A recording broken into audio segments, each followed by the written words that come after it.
What I saw over there was disillusioning, very disillusioning. One by one, My first firefight came inside of 2 weeks' time.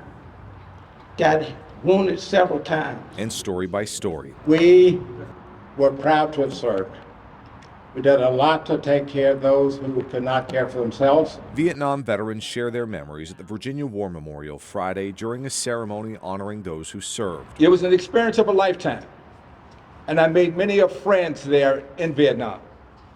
And during my 11 months, 23-day tour of Vietnam, I also lost 6 friends. The service, a lead into National Vietnam War Veterans Day on Saturday, with this year's commemoration coming 50 years after it ended.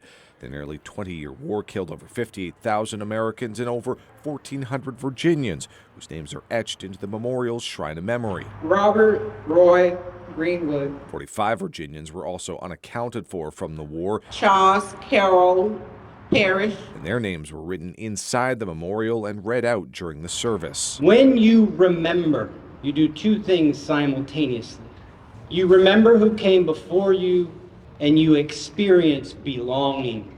So then the carrier cut the can in two, and we lost 74 sailors. Among those who died are ones Johnny Livingston served with in the Navy, who he says were killed during a training exercise.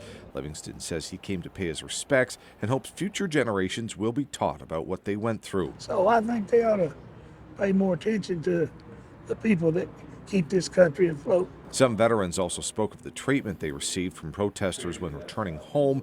Johnny Oliverio says he was one of those protesters, but was angry at the poor equipment soldiers were given, which he blamed for the deaths of 2 friends. Many of us were protesting for the boys that we loved and we went to grade school with. What's your name? The service ended with a nod to that treatment as several veterans were given commemorative pins from active duty members from Fort Greg Adams, with tradition dictating they be told the welcome home some never got. The idea is great. It's really great.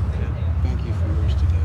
And on Saturday, the Virginia War Memorial will be holding an open house where people can come learn more about the Vietnam War through their videos and exhibits and get tours from people who served in the war themselves. In Richmond, Kevin Thompson, CBS 6 News.